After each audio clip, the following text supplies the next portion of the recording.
Yeah, we got it. Yeah, we're shining today. From the heart of New York City, It's Today with Jenna and Sheinelle. We got it.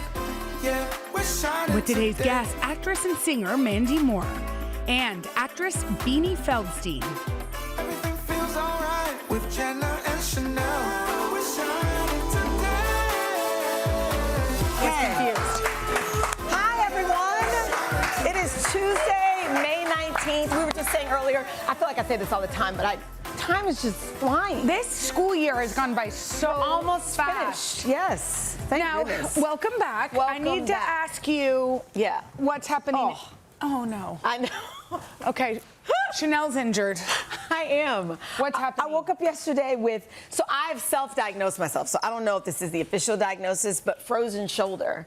Have you ever had it? Yes, I have. Now, You have? but mine, I don't think mine is as bad as yours because mine just felt irritated, but I could move it. You don't so have. mine, it got worse. It started yesterday, and then by last night was excruciating. And I don't take a lot of medicine, so for me to take an Advil, it's like, because I'm really hurting. Yeah. And so I've slept on my Can left you side. push- So right now, I can't, if I go like this. This is your shoulder? Yeah. And so I can get it to like here, but then when I try to go up higher, it hurts. Like putting this dress on today. You couldn't. Sarah had to help me upstairs, our friend in wardrobe department. Like I stood still, and I mean, it was a whole situation to put this dress on today. Now, are you going to listen to what your body's saying, which is you've To been slow down. Yeah. Yeah. I mean, I've read, some people say it's like women in their 40s. I've had this before. The frozen, yeah. Frozen shoulder or stress. I didn't know why we have so many perimenopausal signs. It's not fair. Like, I once was like, my shoulder's been bothering me, and they were like, you know what that is, right? And I was like, weightlifting? And they were like, no.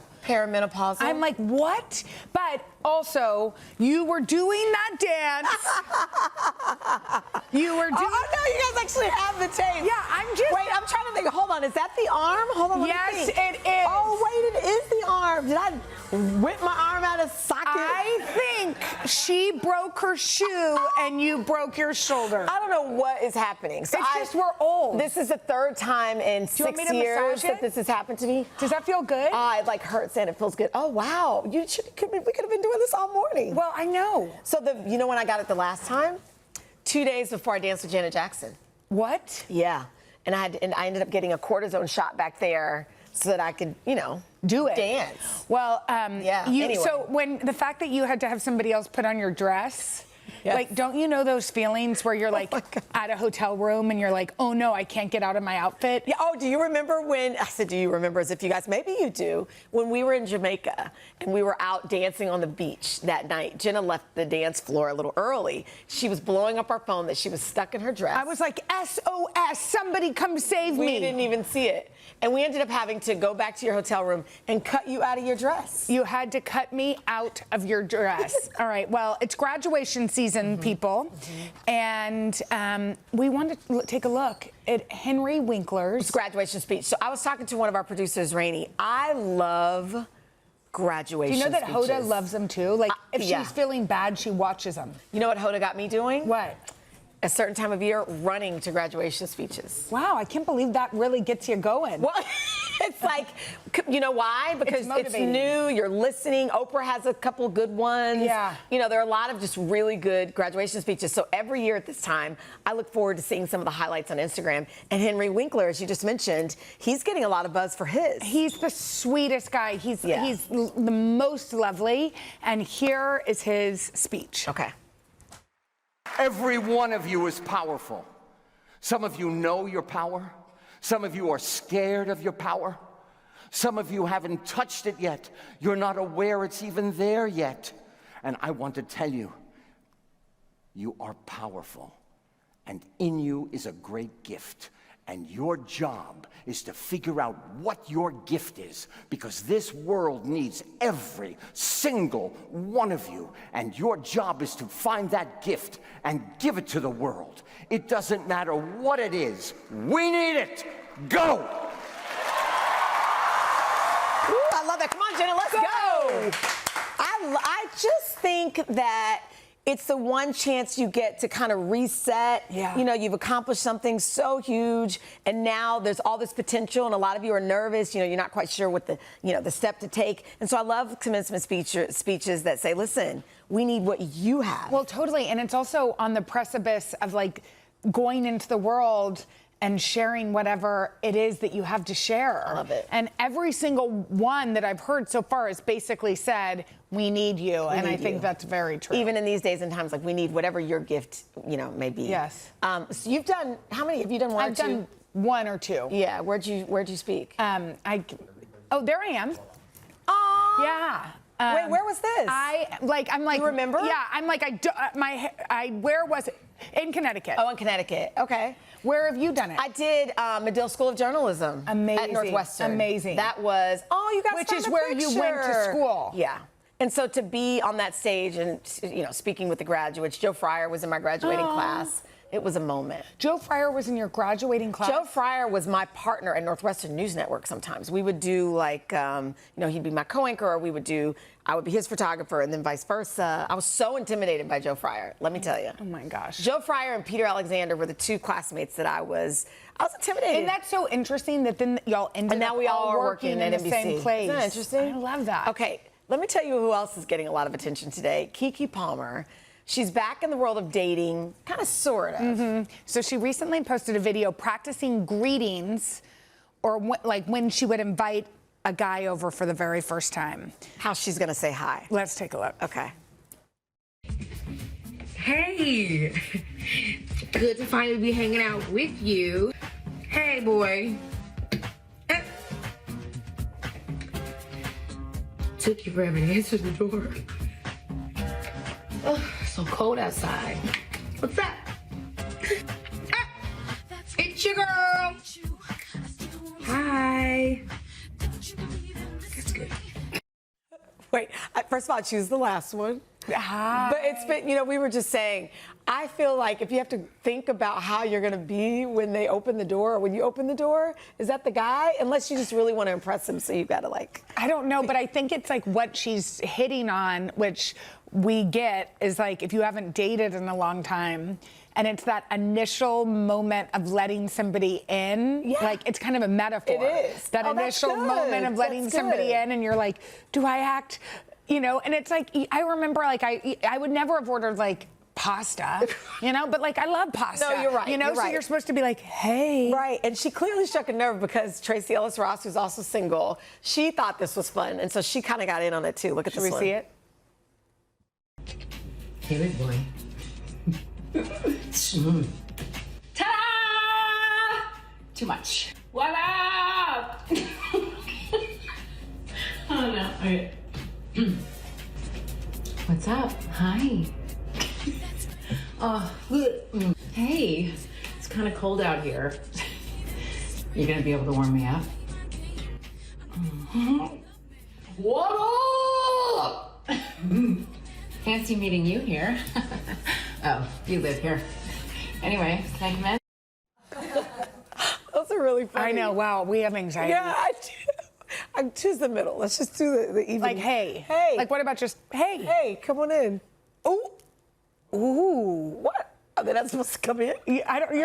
No, but yours was kind of like, come on in. Well, how else do you say come in? You were like, hey, come on in. Yes, you did. It was, right?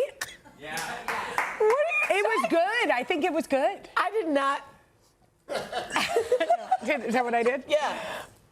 Oh my God. Well, we're awkward. All right, we got a great show for you today. Actress and singer Mandy Moore is here with a peek at her fun new family movie. It is called The Breadwinner. But first, actress and author Beanie Feldstein. She has a new children's book and baby on the way, and she'll celebrate with us right after this.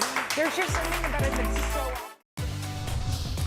Back now with actress Beanie Feldstein, who you probably know best from her roles in Booksmart and Lady Bird. I love both of those movies so much. Now, the mom-to-be has written her very first children's book. It's a beautiful one. It's called Teeny and Tilly. Hi. Hi, we're so happy you're here. So happy to be here. Well, Thanks we for just having found me. out it's your 10-year anniversary. Yes. On the Today Show. Can you believe that? 10 years. 10 years. You know when your phone gives you the memories? Yeah. This week it was like a picture of me backstage. I was 22. Oh my gosh. Oh, look at this. gosh. And This I is got- you doing the weather with Al. I was losing my mind. Really? I went through a phase as a kid where I wanted to be a meteorologist, and I asked my parents for a Doppler, and they were like, we can't just buy Doppler? a Doppler. Like, that's not how it Radar? works. Right. And we're like, it's not like God, a that, phone. it feels as though you really should have been one if you wanted a Doppler. That's pretty It was specific. a really intense phase. What were you doing here 10 years ago? Can you remember? I was here for my first movie, which was Neighbors 2, the sequel to Neighbors with Rose Byrne Oh my and Zac gosh. Efron and Seth Rogen. And now here you are. You announced last week that you're pregnant. Thank you. Congratulations with your first little bambino. Thank How are you. you feeling about becoming a mom? I'm so excited. I genuinely feel like this was the one thing in my life I always knew about myself, is that I wanted to experience it. And so I feel profoundly grateful. There's like a new level of gratitude, I feel like, in my body. And I feel like having that first baby is like one of the best days of your life. I'm gonna cry. Don't start with me. So your wife is British. Yes. And I hear you're hoping that your babe sort of takes on her accent partly, at least partly. I'm like, you might have to move to the UK. That's hilarious. I know, it's like she's gonna be a New Yorker, and I have like a really squeaky high American accent, and my wife has a really, really low speaking voice. How and do they say mom? They say mum? They say mum, but my wife's from Liverpool, so she has a Scouse accent. So I keep joking that our baby's gonna be like, can I have some water? Can I have a banana? Like, there's gonna be like weird words where she just pops into Bond, which I really hope that's what funny. Yeah, happens. exactly. You're like, please. You're just Be a gonna have little to mixture. move. Well, on the note of children and babies, you just wrote this beautiful children's book. It's called Teeny and Tilly. Yes. Tell us where Teeny came from, about Teeny. It's no coincidence Yes. that Teeny and Beanie do rhyme.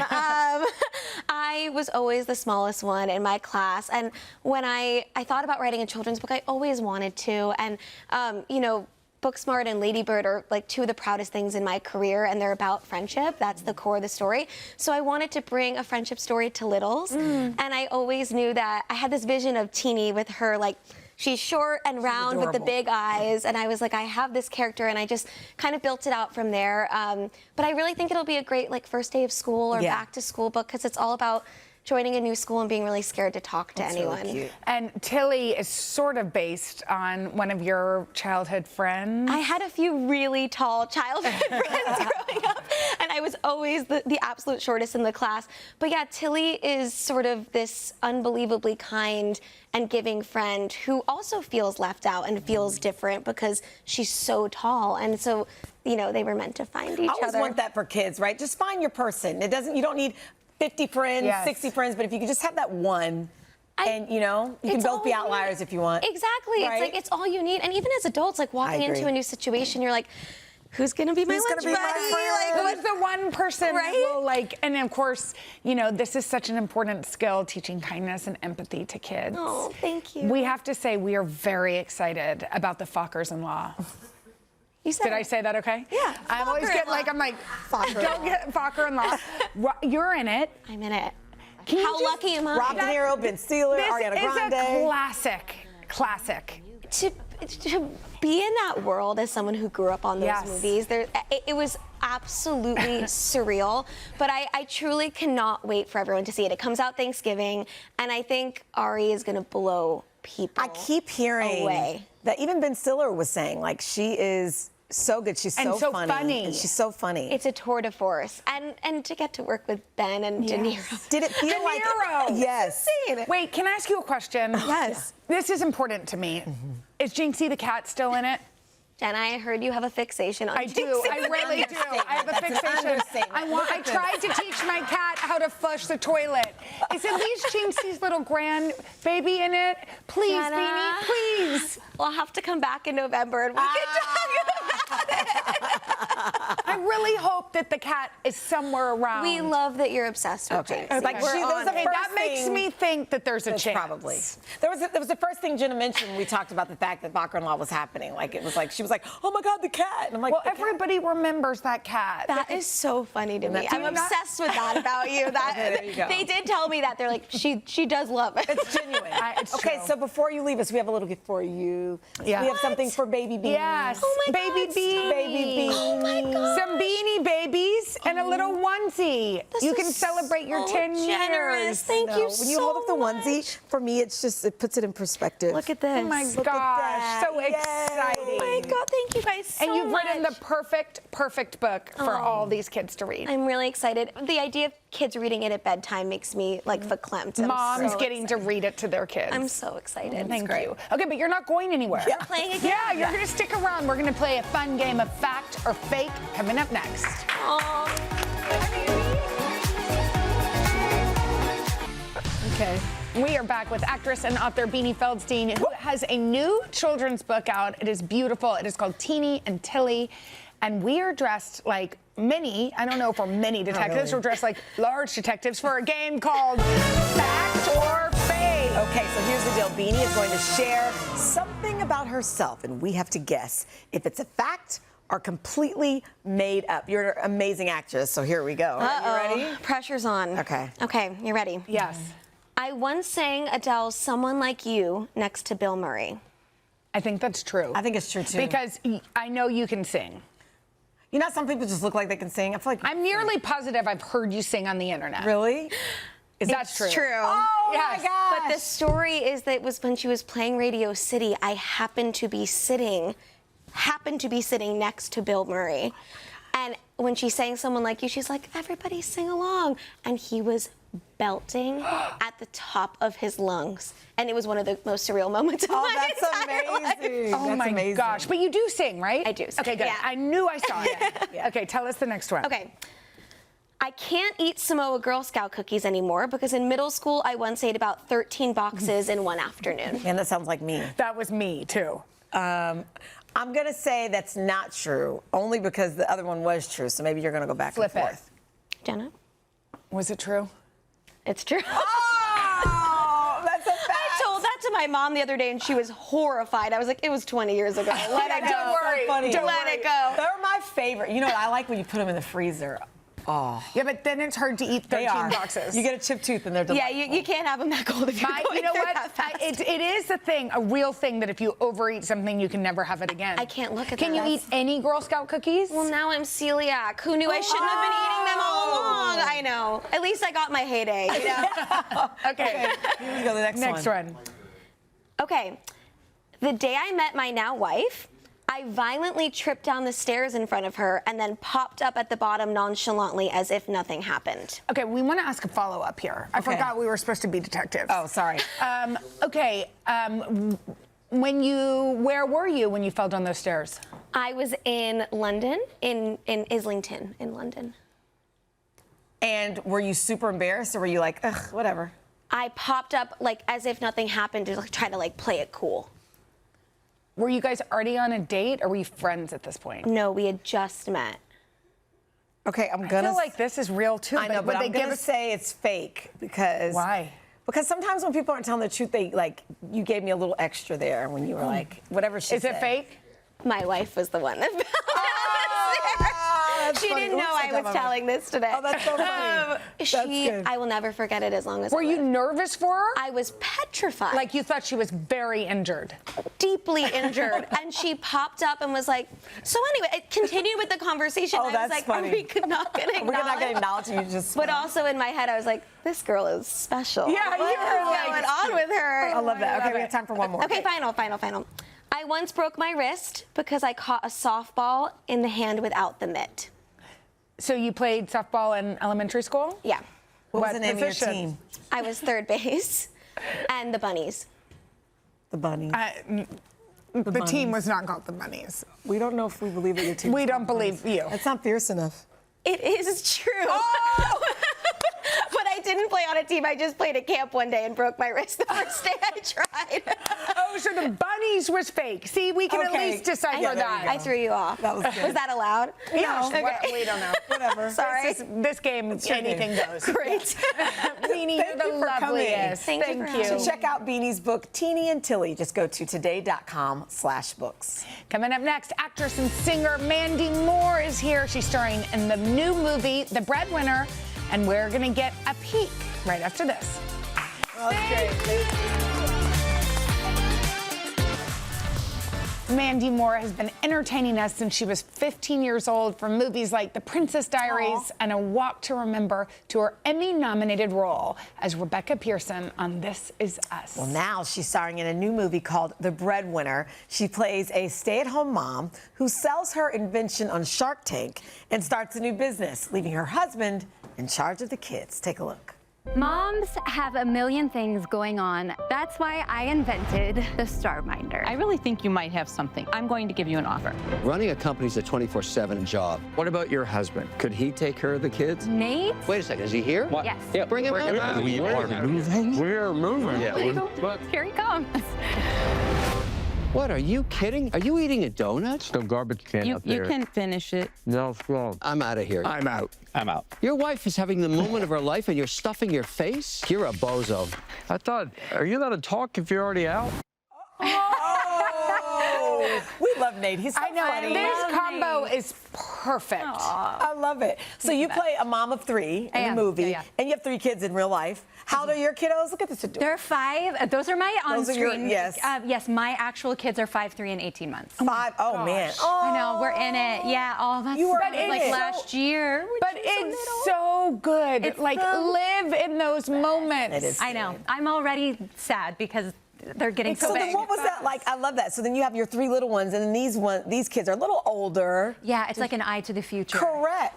Except I have 2 boys and a girl, and in the film I have 3 girls. So like, there's a bit of Little a difference. difference. But yeah, I was like, oh, okay, maybe this is what my future will look That's like. funny. This has a little bit of a Mr. Mom concept, which was a classic Yes. from our Childhood. days. Yep. Our days. In real life, if you were like, okay, well, you have to, like, you're here. I'm here. Can My your husband's husband at hang? home. Yes, like the kids I know are not just eating pizza. Yeah. They're getting to school. We do things like a little differently. I'm a little bit more organized, kind of like my character in the film. Like, I like to do lunches the night before and have it all in the fridge. Do you lay out clothes the night before? Oh yeah, I do all of that, okay. and then pajamas for the next day. Oh, but wow. he just likes to fly by the seat of his pants. Yeah. That's But it his gets journey. done, but I was that's just his. about to say. You do I you. agree. I agree. Yeah. I agree. So I saw you're super organized. You just mentioned it, but then at one point, I think you recently went to New York or came to New York. You forgot your underwear, your socks. Oh, yeah. And your ID. Did Yeah. Oh yeah. I don't know what I was like. Is this perimenopause already? Like, Everything. We were just talking about it today. everything. All roads lead to perimenopause. I hate to just tell the you. answer for everything, It right? sure is. Yeah, I can't lift that's my what I'm shoulder blaming today. it on. She has I literally can't lift my arm frozen today. shoulder. And they said it was And that's perimenopause too. Oh yeah. supposedly. So you just blame it on perimenopause. Aye. Brain right fog, there. perimenopause. Yep. Leaving your socks and your underwear at home. Perimenopause. So what do you do? I ran to Bloomington. Oh, that's funny. New York, everything's open until like 9 o'clock. I like ran and was like supermarket sweep, just like grabbing underwear Grab off what the you need. shelf. It all worked out. Yeah, it all worked out. Supermarket sweep. What Yeah, a classic. I know. Throwback. So at the premiere of this, you were reunited with Chrissy. With Chrissy, she lives in Nashville, and Nate's from Nashville, and so they had the premiere there. And yeah, I got to see my Chrissy. I love her so much. I love her too. Miss her. I love She's that. The best. You know what? We were reading when I was preparing for you this morning. Your career started with Candy. Yes, ma'am. And I think it's so fascinating because I think you were, what, 15 at the time? 15. And so I think of my kids who are soon to be 14 and 16. Oh my I'm like, you were younger than my old, and he's, you know what I mean? Like, You were a baby. you I were was a baby. It's wild to think about, especially having kids now. I Yeah. mean, my oldest is 5, but he just discovered Candy recently. My husband played it for him. I know. He's like, Mom, can you play the song that you made when you were my age? I'm like, I wasn't 5. Yeah, you were like, I was 15. 5 plus 10. I But love like, that. when you look back at that young girl, I have a lot of affection for Yeah. her. I used to be embarrassed about that time, but I think Oh, becoming no. a parent makes you acutely aware of I really have such affection for her, and that I'm still here at 42 doing what love I love. it. yes. Yeah. And that time was so interesting on sort of how women were treated, especially young women. Oh, yeah. So I feel like I came out of that time unscathed. you did. Yeah, you did. Very, very lucky. And maybe it's because I was sort of the youngest of the bunch, and I was also allowed to sort of be myself and dress the way I wanted to and answer questions the way I wanted to. You were the one they wanted me to see, like, be like Mandy. You know what I mean? Like, you were like the model for how it can be. so Like, nice. still fun, still cool, still, all the things, but still kind of, Yeah, grounded. I feel like I had a normal childhood. Yeah. I got to do an extraordinary job, but other than that, like Mom and Dad were still with me. It's great. Well, the segment actually right after this, we're talking about platonic friendships. Yeah. We've been talking about it a lot. on the show because you know, romantic love gets all the credit, but really, like when you have a breakup or a disagreement with friends, it can be really painful. Yeah. Oh, yeah. And I know you've opened up a little bit about like the mom group stuff that went down last year. Yeah. How do you, like, what do you do when something like that happens? I feel incredibly lucky and surprised by like how meaningful the relationships I've made since becoming a mom really are. Like, you need community, right? Same.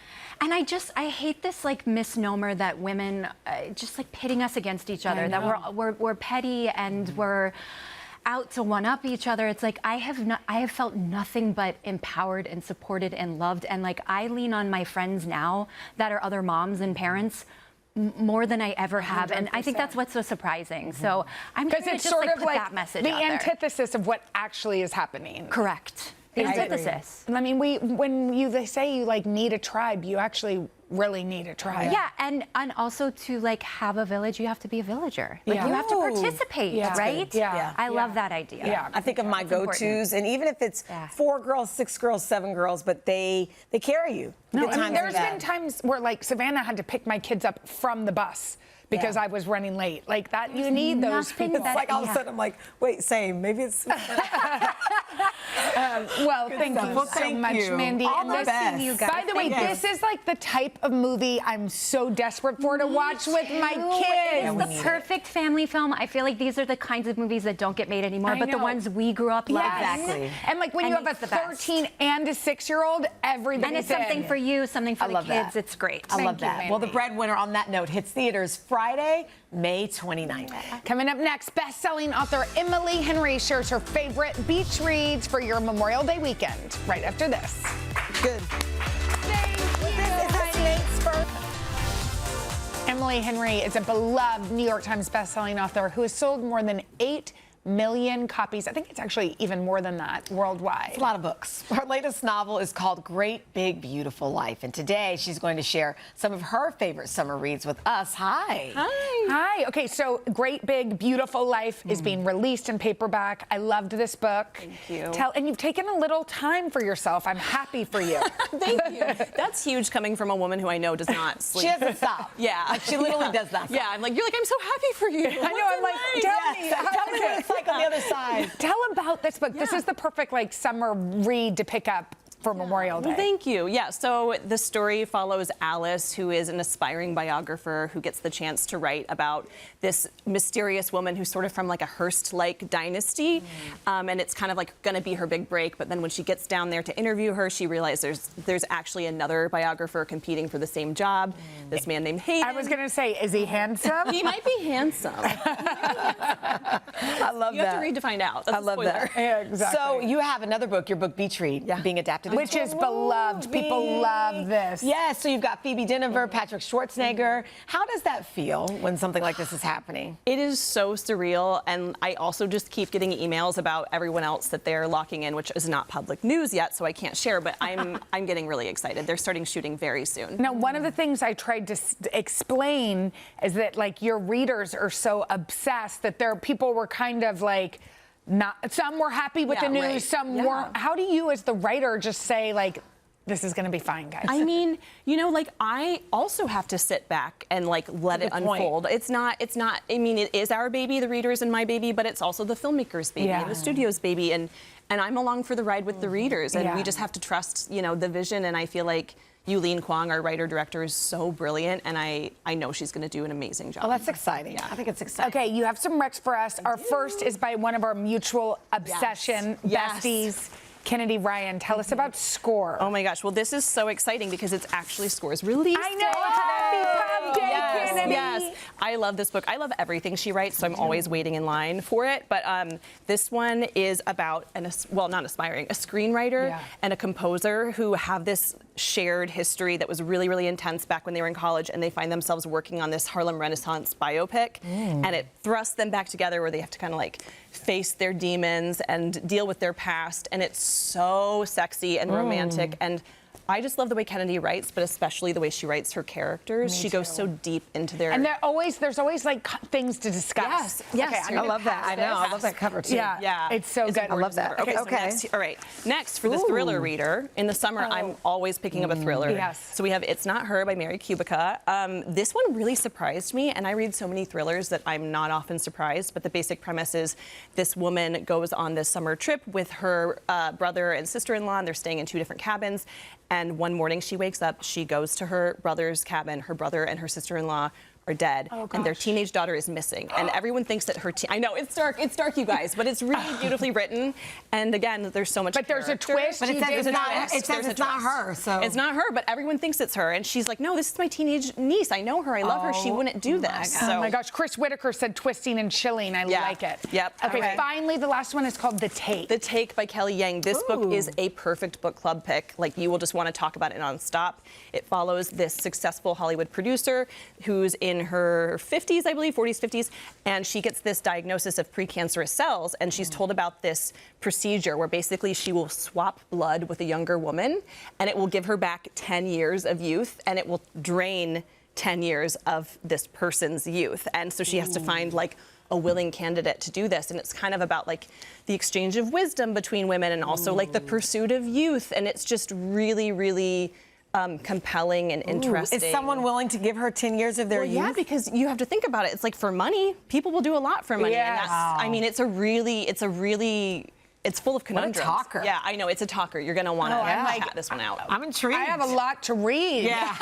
Don't you always, though? I don't know how she does it. I know. Because I hold on to this, and now I'm like, okay, let me get start going. there. Yeah. Start there. Look at this picture. Yeah, I know, yes, and there's please. beautiful art. And her audiobooks are also always fantastic. I'll say that. I was going to show it. Okay. Well, Emily, you're the best. Your books are so great. Look around. You'll see Emily's books everywhere. Her novel, Great Big Beautiful Life, is available now in paperback, and you can find it at today.com/books or your indie bookstore. I love that. All right, up next, how to navigate a breakup with a friend. That's right after this. Thank you, cutie. Breaking up is hard to do, and sometimes a friendship breakup can actually sting more than a romantic one. So let's take a look at how platonic breakups are becoming more common. 3 signs that you are closing a friendship cycle. They say friends are the family we choose. But what happens when those friends choose to part ways? This friend that I had just randomly disappeared off the face of the earth. Platonic breakups seem to be everywhere, both on social media, Slowly plot your exit. and in the headlines. According to a recent survey, 2/3 of Americans have ended a friendship. Just because your friend and you have history does not mean you have to hold on. So how do you know when it's time to break up, or when a friendship is worth fighting for? And how can you survive the shakeup? We've got you covered. That era of pretending that friendship loss is not real, that era is over. You know what? I'm happy that people are starting to have this conversation. So with us now is Danielle Byer-Jackson. She's a women's relational health educator. We were just saying, I think it's, you know, we've always had issues sometimes with friends. But Like because this of has been here TikTok, forever. Yeah, and social media, women are talking about it. So let's start with step one. How do you know when perhaps it's time for a breakup? Yeah, there are a lot of different reasons you might lose motivation to maintain a friendship, but there are a couple questions that can kind of guide that decision. So you might ask yourself, starting with a simple one, do I no longer feel safe? And we're talking psychologically or otherwise, okay? You might also want to ask, are there unspoken needs? Because sometimes we're ending things, but we have not yet shared the data for the other person to be able to recalibrate. Do you need to share the data? Sometimes. Depends on how close the friend Absolutely. And you might also want to ask yourself this, and I know this might make some of us uncomfortable, but we got to go inside, okay? You might ask yourself, is my desire to opt out of the friendship a reflection of an ongoing pattern of conflict avoidance, or I generally have a low tolerance for any kind of friction? Ooh. So we might be on kind of other, ends of that spectrum. Okay, so if you realize, all right, this has sort of come to its end, how do you have that conversation? Okay, so a lot of friendships do kind of break up with that gradual release. We've all done it, right? You text a little less, you initiate a little less. But I'm of the opinion that if you have high contact and high closeness, you need a conversation. So if we have a lot of history, or if I see you all the time, and now you want out. We have to talk about it. And so regardless of what kind of script you use, I do think there are 3 things you want to avoid when you have the conversation. What is that? The first is it might not be helpful to list all of her inadequacies. I sometimes see us do that when we're fed up. Like the grievances. Yeah, so we're justifying, in 2019 on that girls trip. Okay, and we're going way back. So it might not be helpful. Instead, you might want to focus on what you're moving toward instead of what you're moving away from. Ooh. Okay. So what would that, how does that sound? So you might say something like, I've been putting a lot of thought into this, and I just think I need to be in relationships and friendships where I can speak my mind a little more freely. Okay. The subtext is the same. Right, but I'm just being a little more tender with her as I opt out. Yeah, because sometimes it's just the way people are. Like we were saying, sometimes negative people can be hard to be friends with. But it's like, if you're like, well, you're negative. I mean, what is that person supposed to do about it? That's their personality. And then you're going back and forth because then they're like, I wasn't negative. And so it might not be helpful. You also want to have a clear message. I've seen conversations where the person's left wondering, like, do you not want to hang out? I know. And I also think as much as we talk about these clear boundaries, it's messy. Yes. And then you feel bad because you don't want to make your friend feel bad, but then you're tired of feeling bad. That's right. Some relationships, romantic relationships, there's breaks really help sort of solidify. Is that something you can do with a friendship? I'm glad you asked that because we do have permission to do that in every other relational context, right? Even a break from my kids. I'm like, I need a weekend. Yeah. Okay. But there's something about or like 5 minutes. Yes. But there's something about friendship where even initiating that feels like a threat to the relationship. So you can start by offering reassurance. You can say, hey, I think we're going to be good, but I am still a little upset about what happened last week. I just think I need a minute. space. And what happens when you're away and you kind of feel better? Or I guess maybe you would miss them. Well, sometimes a break does bring that clarity, and then you'd have to kind of boldly step into having that conversation. This is such an interesting conversation. Step into having the conversation. We could talk about it forever. I know. Thank you so much. Thank you. And we'll be back right after this. Boldly step. I know. Tomorrow, SNL star Colin Jost will be here. Fun. Plus our good friend Brooke Shields. That sounds like a good day. A good show. All right, y'all have a good one. We'll see you later. Bye. Bye. You guys, thanks for watching. I know. Come join us for all the fun every weekday on NBC. Yeah, and don't forget to take us along when you're on the go. Follow the Today with Jenna and Sheinelle podcast on Apple Podcasts, Spotify, or wherever you listen.